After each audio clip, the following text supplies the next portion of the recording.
Hi, how are you? My name is Jim Duquoise. I'm the VP of Security and Networking for Seaglass Technology, MSP located in the greater New York City area.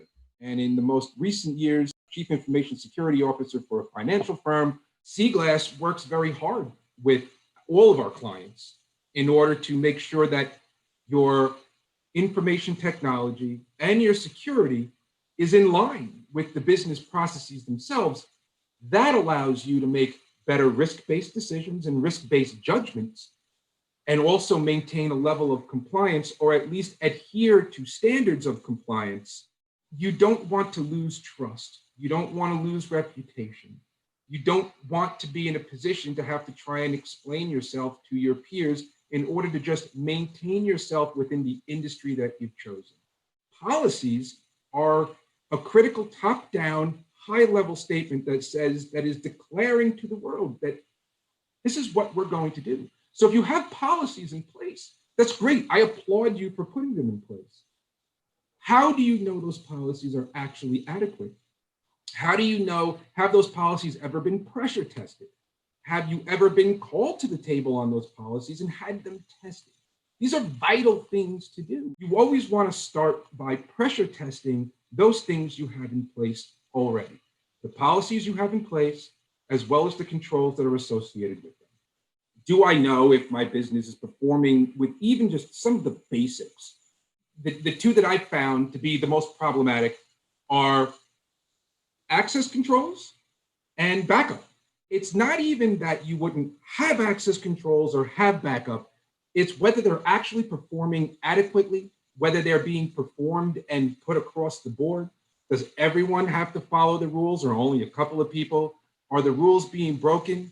Are they audited? Do you know who's logging in? How often? Are people sharing passwords, sharing logins? So you may demand passwords of your people, but if you're only demanding 5 letters and there's zero complexity, you may as well just have nothing there at all. And again, not condoning that, but there's a sense of uselessness that goes along with having a policy or a procedure in place and it not being followed through with, not being pressure tested, or not being adequate. Backup is another area. Backup is something that a lot of people will turn on and say, look, I have backup. I bought a backup piece of software. They turn it on, they get a backup, they walk away.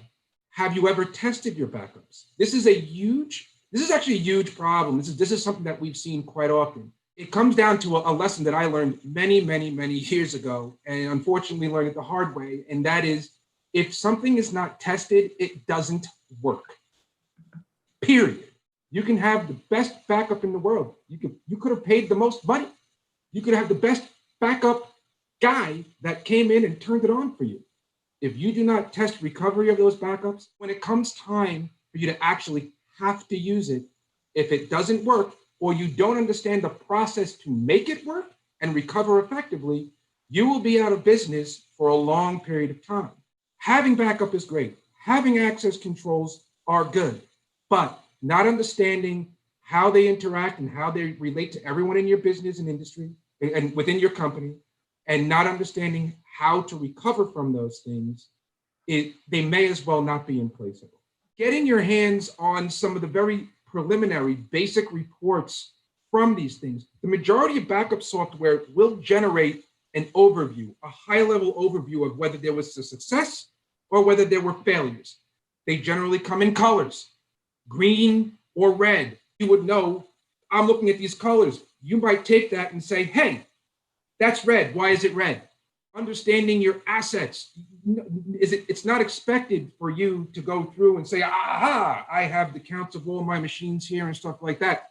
What is expected maybe is to get told by the people that are responsible for this on a regular basis, possibly setting up some kind of a quarterly meeting with the people that are responsible for these controls and having them go through with you.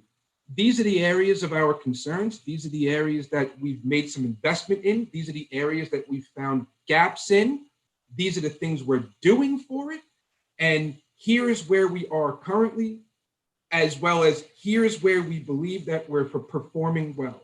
Your pressure testing, whoever performs that action should be able to show you on a piece of paper that says, these are the tests we ran, These are how the controls you have in place. This is how they perform, well or not well. And if not well, this is what we're doing about it. And that's it. Half an hour, tops, once a quarter, once a month, if you really want to go nuts. Sometimes things don't happen in a month. You might be disappointed, but it would be a shorter meeting. This is how I would go about handling it from the perspective of being a business owner, someone who cannot possibly spare much more of their life being concerned about this particular aspect of the business, but understanding that it is as important as your other business operations. Once again, this is Jim Du Croiset. Thank you for listening. Thank you for giving me your time and attention. If you have any questions, if you'd like to reach out to me to have any other discussions, completely open, completely free. The clock doesn't start running on you. My contact information is below. Feel free to reach out anytime. Thank you.